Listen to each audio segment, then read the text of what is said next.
तो जनता का विश्वास जता रहा था, तो जनता के विश्वास से आप खड़े उतर जाओ, करा लेते इस बार का इलेक्शन बैलेट पेपर से। भाई अगर जनता चाहती है कि इलेक्शन कमीशन बैलेट पेपर से चुनाव कराए तो आपको क्या परेशानी है? बड़े बड़े देश जो है आज जो हम टेक्नोलॉजी में हमसे बेहद आगे हैं, ईवीएम यूज नहीं कर रहे, मशीन की खराबी एक ही तरफ की जाती है। जब दिल्ली के अंदर 13 साल से केजरीवाल जीतता आ रहा है ना, तब इनको विश्वास था। हिमाचल प्रदेश के अंदर कांग्रेस की सरकार बन गई, इनको विश्वास था। अगर जनता ये चाह रही है कि ईवीएम से चुनाव नहीं हो तो मोदी जी को क्यों जो है दर्द होता है? जितने भी भाई दलाली कर रहे हैं, ये चाटुकारिता कर रहे हैं, ये देश को बर्बाद करने का काम कर रहे हैं। सच्चा नेता जो है उसको पप्पू गप्पू जो है बना दिया जाता है। राहुल गांधी जी ऐसे आदमी को अगर जनता नहीं चुनेगी तो इस हिंदुस्तान का जो है बंटाधार होने से कोई नहीं बचाता। नमस्कार, 4 PM दिल्ली देख रहे हैं। मैं हूं आपके साथ शाहीन खान। मुंबई के अंदर जो विपक्षी दल है उनकी एक बहुत बड़ी रैली होती है और उस रैली में जिस तरीके से ईवीएम को लेकर के एक बार प्रहार किया जाता है, उसके बाद ईवीएम को लेकर के फिर से जो चर्चा है वो तेज हो गई है। 2024 के चुनाव ईवीएम से होंगे या बैलेट पेपर से। हालांकि इलेक्शन कमीशन पहले ही ऐलान कर चुका है कि 2024 के चुनाव ईवीएम से होंगे और उधर सुप्रीम कोर्ट ने ईवीएम से जुड़ी सारी याचिकाएं रद्द कर दी है। ऐसे में आम जनता जो ईवीएम को लेकर के सवाल खड़ी करती रहती है वो क्या सोचती है? हमारे साथ शर्मा जी जुड़े। शर्मा जी, चुनाव सर के ऊपर है, ईवीएम जो है सवालों के जवाब में शायरी करता है ईवीएम को लेकर के, उधर इलेक्शन कमीशन शायरी करता है, सुप्रीम कोर्ट जो है सारी याचिका रद्द कर देता है। क्या कुछ रास्ता ईवीएम को लेकर निकल रहा है? ईवीएम के बारे में मैंने पहले भी ये बात बोली थी कि ईवीएम की सारी याचिकाएं गई किसकी बेंच में थी? जस्टिस बेलायम त्रिवेदी और संजीव खन्ना साहब की बेंच पे। संजीव खन्ना जी दिल्ली हाई कोर्ट के जज थे और बेलायम त्रिवेदी जो थी 2002 से 2014 तक गुजरात में विधि सचिव थी, जिन्होंने गुजरात में मोदी जी के अंडर में काम करा है। तो ये इशारा क्या कर रहे हैं? इशारा बस आप समझ जाइए, सब समझ जाएंगे। मैंने तो खुल के कहा था, ये आप रिजेक्ट हुई है। आप शायद मुझे देर से मिले, पिछले करीब 2 हफ्ते पहले मैंने इस बात को उठाया था कि ईवीएम की ये मामले रिजेक्ट होंगे ही होंगे हर हालत में। तब भी मेरे से एक पत्रकार यहाँ पे मौजूद थे, उन्होंने सवाल करा था कि आप ऐसा क्यों सोचते हैं, तो मैंने उन्हें रीजन बता दिया था कि जिनकी बेंच में मामला लगा है उन्होंने रिजेक्ट ही करा। रास्ता निकल रहा है? आम जनता जो लगातार सवाल उठा रही है ईवीएम को लेकर के, उनके पास क्या विकल्प बचा है? विकल्प अभी भी मौजूद है। देखिए, सबसे बड़ी बात एक तो इसमें दूसरा विकल्प ये है कि जो ईवीएम से चुनाव होते हैं उसमें मैक्सिमम जो है वो ईवीएम 126 जो है कैंडिडेट्स का लोड झेल सकती है। एक तरीका तो यह है कि हर कॉन्स्टिट्यूएंसी में 126 से ऊपर कैंडिडेट खड़े कर दी जाए, तो झक मार के इलेक्शन कमीशन को बैलेट पेपर छपवाने ही पड़ेंगे। देखिए शर्मा जी, दोहरी नीति क्या है? आप जीत जाते हो तो कहते हैं ईवीएम सही है, वो जीतते हैं तो ईवीएम पे ठीकरा फोड़ते हो। देखिए जी, ईवीएम का ठीकरा इसलिए फोड़ते हैं कि जहां जहां ईवीएम से चुनाव हुए हैं और जहां इलेक्शन में पोलिंग डेट और काउंटिंग डेट में फर्क होता है, 15 दिन, 20 दिन, 25 दिन, 1 महीने का, 1.5 महीने का फर्क होता है, उस स्टेट में बीजेपी 100% जीती ही जीती है। और जिसमें 3 दिन के अंदर काउंटिंग हो गई वहां बीजेपी हार गई है। सबसे पहले शक के दायरे में इसलिए आती है। वो क्यों? आपने पिछले 4 राज्यों के चुनाव देखे होंगे। तेलंगाना में चुनाव हुए 30 नवंबर को, रिजल्ट आ गया 3 दिसंबर को। नतीजा क्या निकला? बीजेपी बाहर हो गई। पिछले साल कर्नाटका में चुनाव हुए 10 मई को, रिजल्ट आ गया 13 मई का। नतीजा क्या हुआ? बीजेपी बाहर हो गई। दिल्ली में 2020 में चुनाव हुए थे, फरवरी 2020 में, 20 फरवरी को शायद या 20-21 को, रिजल्ट 3 दिन के अंदर आ गया था। नतीजा क्या हुआ? बीजेपी बाहर हो गई। एमसीडी इलेक्शन दिल्ली में हुए, 3 दिन के अंदर रिजल्ट आ गया। नतीजा क्या हुआ? बीजेपी बाहर हो गई।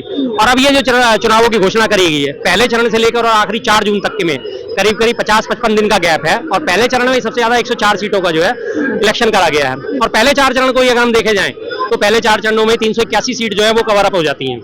तो इसके बाद जो बार बार ये दावा ठोक के कहा जाता है कि इस बार हमारी 370 और अलायंस की 30, तो हम 400 पार हो जाएंगे। तो उन्होंने पहले चरणों में कितनी बड़ी बढ़त ले ली कि आखिरी जो है वो 19 मई को इलेक्शन है, चौथे चरण का, और रिजल्ट आएगा कब? 4 जून। ईवीएम से बोल रहे हैं, वो कहते हैं जनता का विश्वास हमें जिता रहा है, जनता चाहती है तीसरी बार मोदी सरकार। तो जनता का विश्वास जता रहा था, तो जनता के विश्वास से आप खड़े उतर जाओ, करा लेते इस बार का इलेक्शन बैलेट पेपर से। कराइए आप, अगर आपको जनता इतनी पसंद करती है, कोई दिक्कत नहीं, हमें पसंद करती है तो ये अच्छी बात। कमीशन शायरी कर रहा है, कह रहा है अपनी विफलताओं का जो ठीकरा ईवीएम पे फोड़ रहे हैं। बिल्कुल बिल्कुल, अपनी विफलताओं का ठीकरा। जबकि इलेक्शन कमीशन ने आज तक इस बात का जवाब नहीं दिया कि 2019 के बाद से लेकर और ये 2024 आ गया, 19 लाख ईवीएम मशीनें बनने के बाद से जो है वो गायब हो गई हैं। वो मशीनें कहाँ हैं? इलेक्शन कमीशन जवाब नहीं देता। जो आज राहुल गांधी जी ने उठाई, हालांकि उन्होंने ये बात बहुत देर से उठाई है, उनको ये बात पहले उठानी चाहिए थी। अब जब चुनाव बिल्कुल सिर पे आ गए, अब उनको ये बात उठाना देर हो गई, बहुत देर कर दी जी उन्होंने। हम जैसे लोग, हमारे जैसे लोग, आम जनता इस बात को समझ रही थी, तो शायद उन्होंने मीडिया के डर से या घबराहट की वजह से विपक्ष ने इस मुद्दे को ढंग से नहीं उठाया। अगर विपक्ष इस पे एकजुट होकर बोलता ढंग से बोलता, तो ये फैसला विपक्ष के हक में जाना ही चाहिए था। आपके पास 250 सांसद हैं, आप एक एक अपनी कॉन्स्टिट्यूएंसी से 1000 बंदे इकट्ठे करो, 2.5 लाख बंदे तो आपके वैसे ही हो जाते हैं। इलेक्शन कमीशन मिलता नहीं है, देश का सबसे बड़ा विपक्ष है, वो कहता है इलेक्शन कमीशन। देखिए इस मामले में तो विपक्ष की जो काहिली है, सुस्ती है। जाते कितने लोग हैं मिलने, 5 जने, 10 जने, 15 जने, 12 जनों का डेलीगेशन जाता है, इलेक्शन कमीशन मना कर देता है। इस देश में लोकतंत्र में आजादी दी गई है सबको प्रदर्शन करने की। जब किसान आए लाखों की तादाद में आके बैठे, मोदी जी को अपने किसान कानून वापस लेने पड़े ना, जब लाखों लोग वहां पे जंतर मंतर में जुट सकते हैं। और जब आप जब देख रहे हो विपक्ष जो है वो देख रहा है इस चीज को, विपक्ष के बाद मैं आपको बताता हूँ विपक्ष के मन में डर बैठ गया कि हम इस ईवीएम के मुद्दे को उठाते तो मीडिया ने ये बात बोलनी थी कि जब आप जीते हो तब तो उठाते नहीं, हार जाते हो तो उठाते हो। इस डर से, मीडिया के डर की वजह से वो चुप बैठ गया। लेकिन मीडिया आज भी आपका सगा नहीं है, कल भी आपका सगा नहीं था और आगे भी आपका सगा होने वाला नहीं है। जनता आपकी सगी है। जनता अगर आवाज उठा रही है तो जनता को साथ लेके चलो, इलेक्शन कमीशन का दफ्तर घेरो, बैठो उसके धरने पे। क्यों नहीं जवाब? इलेक्शन कमीशन का सम्मान नहीं करना चाहिए। रात भर जग के शायरी लिख कर आए हैं, वो पूरा होमवर्क करके आए, शायरी उन्होंने लिखी है, पहले अंदाजा था, लेकिन जवाब नहीं दिया ना। ये घालमेल क्या है? जवाब नहीं दिया उन्होंने, शायरी करके अपने कन्नी काट के निकल दिए। ये तो लगातार सरासर लोकतंत्र का अपमान है ना, जनता का अपमान है। भाई अगर जनता चाहती है कि इलेक्शन कमीशन बैलेट पेपर से चुनाव कराए तो आपको क्या परेशानी है, क्या दिक्कत है? बड़े बड़े देश जो है जो हम टेक्नोलॉजी में हमसे बेहद आगे हैं, जापान जैसे देश, स्वीडन जैसे देश और अमेरिका जैसे देश और ये अपने ब्रिटेन जैसे देश ईवीएम यूज नहीं कर रहे, क्योंकि वहां पे लोगों ने ऑलरेडी बता दिया गया था कि इनमें हेराफेरी संभव है। इलेक्ट्रॉनिक डिवाइस कोई भी आप उठा के देख लो, कोई भी ऐसी पाक साफ नहीं है कि उसमें गड़बड़ ना हो सके। लोगों ने बड़े बड़े हैकर इतने बैठे हुए हैं कि पता नहीं कहां से कहां बैठे लोगों ने सेंध लगा दी है। और जब ये महमूद प्राजा जी ने और भानु प्रताप सिंह जी ने, इन सब लोगों ने लगातार जनता के लोगों ने आवाज उठाई कि हाँ जी इस इलेक्शन ये बैन होनी चाहिए ईवीएम। उन्होंने कहा हमें 50 मशीनें दे दो और ईवीएम का सोर्स कोड बता दो, हम आपको बताएंगे ईवीएम कैसे गड़बड़ होती है। तो क्यों नहीं दी इलेक्शन कमीशन ने? उसके अगेंस्ट बोले, अपनी बहनें तो दौड़ा दी उन्होंने, गांव गांव गली अपनी बहनें दौड़ा दी कि नहीं ईवीएम साफ है, ईवीएम साफ है, ईवीएम साफ सुथरी है। तो भाई जो उन पे आरोप लगा रहे हैं सबसे पहले आप उन्हें दो ना। अगर वहां से पाक साफ होकर निकल जाती तो पूरी जनता में संदेश चला जाता कि पाक साफ है, बात ही खत्म। आपको हजारों लाखों रुपए खर्च करने की जरूरत ही नहीं पड़ती। आपने हजारों वैन दौड़ा दी, हजारों वैन इलेक्शन कमीशन ने, इस बात को पहुंचाने के लिए जनता तक कि हाँ इलेक्शन कमीशन के आधार पे और ये हमारी ईवीएम मशीनें सेफ है। सुप्रीम कोर्ट कह रहा है सोशल मीडिया पे ईवीएम को लेकर जो भ्रम फैलाएगा उस पे कानूनी कार्यवाही के साथ में कई चैनल बंद कर दिए गए जो लगातार ईवीएम की बात कर रहे थे। तो चैनल बंद करना सुप्रीम कोर्ट का काम नहीं है। चैनल बंद करने का काम किसने करा? ब्रॉडकास्टिंग मिनिस्ट्री ने, सूचना प्रसारण मंत्रालय ने यूआरएल ब्लॉक करे, जिन जिन लोगों ने सबूतों के साथ बकायदा डाला था। और कितने तमाम वीडियो आप लोगों ने ऐसे देखोगे, बटन दबा रहा है बंदा हाथ पे, बत्ती जल रही है कमल पे, बटन दबा रहा है हाथी पे, बत्ती जल रही है कमल पे। और कितने तमाम वीडियो है। तो उसमें क्या कहा गया इनकी तरफ से, इलेक्शन कमीशन की तरफ से, अफसरों की तरफ से? क्या मशीन गड़बड़ हो सकती है, कोई बात नहीं, एक आध मशीन खराब निकल जाती है, हम इसे बदल देते हैं। भाई साहब मशीन में गड़बड़ी एक ही बार क्यों होती है और एक ही गड़बड़ी क्यों रिपीट होती है? आप बटन दबा रहे हो हाथी का तो भी कमल पे बत्ती जल रही है, आप बटन दबा रहे हो हाथ का तो भी बटन पे कमल पे दब रही है, कहीं भी आपकी बत्ती जल रही है लेकिन जाएगी कमल पे।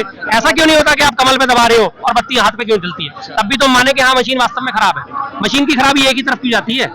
लेकिन सुप्रीम कोर्ट ने तो दरवाजे बंद कर दिए ना, कह दिया सारी याचिका रद्द कर दी कि जो आप तथ्य पे बात करिए। हाँ जी, तथ्यों पे तो उन्होंने बात करी थी, सुप्रीम कोर्ट ने सुना नहीं ना। लेकिन अभी मैं आज सुबह पढ़ा था मैंने, नरेंद्र मिश्रा जी हैं, उन्होंने बोला कि अभी कुछ और बीमारी पेंडिंग है, उन पे और फैसला देखते क्या होता है। अभी हमने हार नहीं मानी है, मैं तो हार मानने वालों में से हूँ। उम्मीद बाकी है? बिल्कुल उम्मीद बाकी है जी।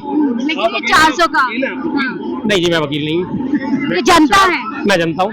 जनता को विश्वास नहीं है ईवीएम किस पे? ईवीएम जब दिल्ली के अंदर 13 साल से केजरीवाल जीतता आ रहा है ना, तब इनको विश्वास था। हिमाचल प्रदेश के अंदर कांग्रेस की सरकार बन गई, इनको विश्वास था। बिल्कुल ठीक है भाई साहब, जहाँ सरकारें जीतती आती है वहाँ इनको विश्वास नहीं होता। जहाँ लोगों के दिल हैक हुए पड़े ना, ये इल्जाम ईवीएम पे लगा देते हैं। भाई पूरे 100 करोड़ जनता का 140, पता है क्यों नहीं कहूंगा, 40 करोड़ में विपक्ष भी आता है और जो मोदी को गाली देते हैं वो भी आते हैं। तो 100 करोड़ हिंदुओं का, हिंदुस्तानियों का देश बोलूंगा। लेकिन मोदी जी तो 140 करोड़ को अपना परिवार बोलते हैं। भैया वो प्रधान सेवक है, वो तो 140 ही बोल के चलेंगे ना। वो सोचते हैं मैं अपनी वाणी के अंदर 140 लाऊं, तो ये जो गुमराह हुए पड़े हैं ना, जो देश से खिलाफ हुए पड़े, क्या पता उनको भी अकल आ जाए। मोदी जी इसलिए 140 बोलते हैं। आप गुमराह हुए हैं क्या? ऐसा भाई साहब ने बात करी ना, अभी 3-4 स्टेट्स के इन्होंने डिटेल दिखाई। भाई साहब थोड़ी सी लेट आए, मैंने आपको सारी डिटेल पहले बता दी थी ना। क्या फर्क आया था? जहाँ इलेक्शन हुए और 3 दिन के अंदर काउंटिंग हो गई, वहीं बीजेपी बाहर, सीधी सी बात है। पूरा डर क्या है भारतीय जनता पार्टी को? मैडम आप इतने दिन से इंटरव्यू लेते हो, आप जैसे ये भाई हैं, ये विपक्ष में ही होंगे जब मोदी जी खिलाफत कर रहे हैं, तो आप एक बात का जवाब दो, जितना कुछ विपक्ष बोलता है वो सारी बात सच होती है, और जितना मोदी जी काम करे जा रहे हैं, जितना लोग बाहर के कंट्रीज मोदी जी के और इंडिया के साथ होते जा रहे हैं, 100 करोड़ हिंदुस्तानी एक साथ चल रहे हैं, गिनती काम नहीं पड़ता है, समझ गए ना। गिनती कराने से कोई ना, अगर मान लिया मोदी जी का यहाँ कोई विरोध नहीं कर रहा है, मोदी जी के नीति का अगर मान लिया ये जनता चाह रही है, 50% भी जनता चाह रही है, 30% भी अगर जनता ये चाह रही है कि ईवीएम से चुनाव नहीं हो, तो मोदी जी को क्यों जो है दर्द होता है? जनता भोग भोग के कुत्ते की तरह थक गई थी कि 1947 का बंटवारा ना कराया जाए, 1947 का बंटवारा ना कराया जाए। जनता पुरानी बात क्यों करो? मोदी जी की सरकार है, मोदी जी की देखिए, अगर पूरी तरीके से ऐसे भाग जाते हो आप, ऐसे क्यों भाग रहे हो? पूरे के भारतीय जनता पार्टी हमें बात नहीं है, बात कीजिए तर्क में जवाब। पूरी तरीके से, एक मिनट भाई साहब 45 में पहुंच जाते हैं, 50 में। मेरा कहना है कि पूरी मोदी जी के राज में बात करें, 10 साल का जवाब, 10 साल का जवाब दीजिए। जो जमाना था वो निकल गया, मोदी जी का राज है, मोदी जी का देश है, पिछले 10 सालों में क्या हुआ उसका जवाब दीजिए। जवाब मांग, देखिए मेरी बात सुन लीजिए, अगर वक्त नहीं है, हम लोग इतने बेवकूफ जनता नहीं है, अगर वक्त नहीं है कि ये बैलेट पेपर से अगर चुनाव नहीं हो सकता है, एक रास्ता है कि आप जो है ये क्या बोलते हैं वीवीपैट से पर्ची निकलवा दो और एक बैलेट बॉक्स रख दो, वहां पे जो भी वोटर होगा वोट डालेगा, वो अपनी पर्ची को देख के फिर उस बॉक्स में डाल देगा, और दोनों का मिलान करके जो है आप जो है उसको ये काउंटिंग कर दो। बात तो सही कह रहे हैं ना, लोकतंत्र में जी। मैं आपको बताता हूँ वीवीपैट की पर्ची किस तरह से निकलती है। वीवीपैट के में जो पेपर इस्तेमाल होता है वो होता है थर्मल पेपर। थर्मल पेपर जो हमारे, आपने कभी देखा होगा क्रेडिट कार्ड की हम स्वैप करते हैं तो उसमें मशीन में से निकलते हैं बिल, वो सब होते हैं थर्मल पेपर। उन थर्मल पेपर का प्रिंट जो है अगर आप 10 दिन भी रखोगे ना, 15 दिन रखोगे, उसके बाद वो प्लेन हो जाता है। अच्छा, तो ये भाई साहब की जो डिमांड है, मैं इस बात से इसलिए सहमत नहीं हूँ क्योंकि अगर आपने वीवीपैट भी डाली और जैसे कि पहले चरण का चुनाव 19 अप्रैल को है, काउंटिंग होगी कब? 4 जून को, तब तक वो पड़े उस पे से सब कुछ मिट भी जाएगा भाई साहब। इस चीज का ये टेक्निकली चीज है, लेकिन मोटा मोटी है, लगा हुआ है ना, वो नहीं मिटेगा। लेकिन अब आखिरी सवाल ले लेते हैं, 24 के चुनाव हो गए, अब क्या लग रहा है? जनता जो त्राही है लगातार ईवीएम को लेकर जो है शक के घेरे में जो है रखती है ईवीएम को, अब क्या लोगों के पास ऑप्शन लग रहा है? देखिए जी, जनता तो पूरी तरह मैक्सिमम जागरूक है, जनता तो जाएगी विपक्ष में ही, पूरा तरह वोट देगी। दूसरी चीज, वहां से कमल विपक्षियों को इस मामले में थोड़ी सी अकलमंदी दिखानी पड़ेगी, थोड़ा सा एकजुट होना पड़ेगा। इलेक्शन कमीशन ने अपने फैसले से पीछे हटना नहीं है। उसने, एक मिनट भाई साहब जरा सी बात पूरी कर लूं, इलेक्शन कमीशन ने अब तय कर दिया है, तो बैलेट पेपर मुझे नहीं लगता कि अब आ पाएंगे, या सुप्रीम कोर्ट के अगर ऑर्डर आ गए तो एक अलग बात है, हो सकता है शायद इस मसले में हो जाए, लेकिन आशावादी तो मैं हमेशा लगातार। जनता देखिए अपने मत का दान करेगी, मतदान होता है, किसी को दान दिया जाता है, लेकिन उसका डकैत जो है बैठा हुआ है, जिस तरीके से अभी जो है इलेक्ट्रल बॉन्ड का जो मामला है, इसमें भी देख लीजिएगा, अभी जो है मामला जो बहुत बड़ा मामला है, न खाऊंगा न खाने दूंगा न ये करूंगा, लेकिन सबसे बड़ा खाने वाला जो है ये घोटाला अभी जो है पीएम केयर फंड वाला मामला, ये सब आएगा। उसके बाद मोदी जी सच बोल रहे थे कि मेरा क्या है जी, फकीर आदमी हूँ, झोला उठाएंगे चल देंगे। कल जनता को वो बोलेंगे कि मैंने तो कह दिया था 8 साल 10 साल पहले 9 साल पहले कि मेरा क्या है, फकीर आदमी है, झोला उठाएंगे चल देंगे, लेकिन जनता हमको नहीं रोक पाई, हिंदुस्तान के हम झोला उठाए चल दिए, फिर हम लोग सर पीटना शुरू कर देंगे। और जितने भी भाई दलाली कर रहे हैं या चाटुकारिता कर रहे हैं, ये देश को बर्बाद करने का काम कर रहे हैं। देश बर्बाद होगा तो हम भी बर्बाद हो जाएंगे। नेता आते रहेंगे जाते रहेंगे, लेकिन सच्चा नेता जो है उसको पप्पू गप्पू जो है बना दिया जाता है। राहुल गांधी जी जो पूरे हिंदुस्तान का दौरा किया और एक एक गरीब अमीर छोटे व्यापारी सबसे वो मिले, ऐसे आदमी को अगर जनता नहीं चुनेगी तो इस हिंदुस्तान का जो है बंटाधार होने से कोई नहीं बचा सकता। आम जनता है और आम जनता के शब्द आप सुन सकते हैं कि अगर 2024 में ईवीएम से चुनाव होते रहे तो जिस तरीके से देश बर्बादी के कगार पे चला, निश्चित तौर से जो आम जनता है उसका बेड़ा गर्क है। फिलहाल मुझे दीजिए इजाजत, मैं शाहीन खान, 4 PM दिल्ली।